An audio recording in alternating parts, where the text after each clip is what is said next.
محترم حاضرینو، اللہ تعالیٰ انسان تا پا دنیا کی زندگی ورکڑی دا،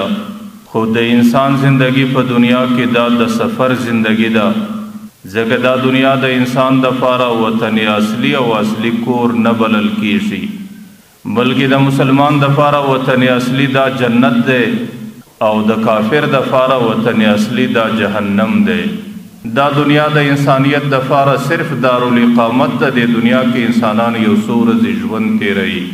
نو دنیا کے دا انسانانو زندگی دا سفر زندگی او انسان ہمیشہ پا دے سوچ و فکر کی او دا انسان سر ہمیشہ دا سوچ و وسوسہ سرائی کہ زما زندگی با کل دا خپل وطن اصلی پر طرف باندی روانی جی او زما سفر با کل دا خپل وطن اصلی پر طرف باندی کی جی۔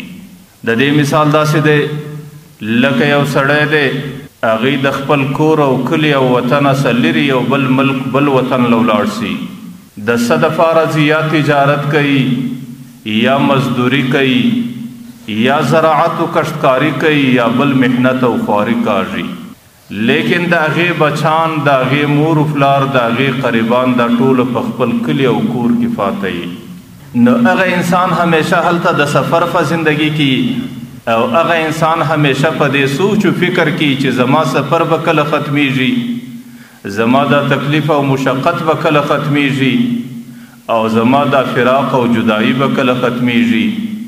چی زبیا خپل کلی و کور تا ورسیجم، خپل قریبان و عزیزان تا ورسیجم او دا غی سر زما ملاقاتی او دا غی سر ما زما لدن و کتنی،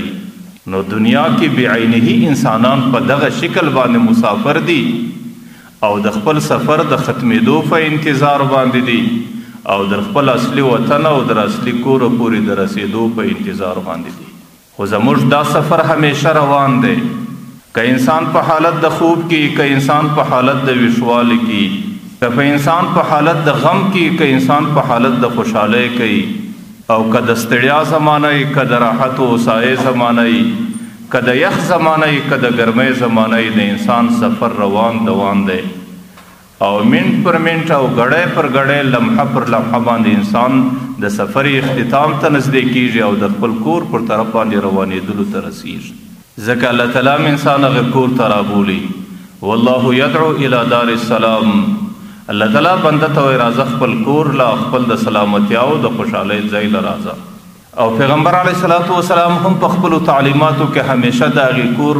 غوښتنه کوله، اللهم انی اسألک الجنه ونعوذ بک من النار، یا الله زه ستا څخه د جنت تلاش کوم، د جنت غوښتنه کوم، یا الله ته ما په عافیت و خیریت سره خپل اصلي کور جنت ته ورسوې۔ نو پا دنیا کې د انسان سفر دے او د انسان زندگی دا د سفر زندگی دا، نو د سفر ختمیدل الته راځي چې انسان د خپل کور پر طرف باندې روانیږي او جنت د مسلمان د پاره اصلي کور دی، وطن اصلي دی او اصلي د استوګنې ځای دی، نو ځکه مسلمان چې کله د مرګ په سفر باندې روانیږي، د آخرت په سفر باندې روانیږي، نو مسلمان د مرګ د سفر سره نه بیریږي بلکې د مرګ سفر ته دی خوشحاله دا غي عقیده دا ده چې د دې سورسته ماته آسانی ده، ماته راحت ده، د خپلو دوستانو سره ملاقات ده، د خپلو قریبانو سره یو ځای کېدل دي۔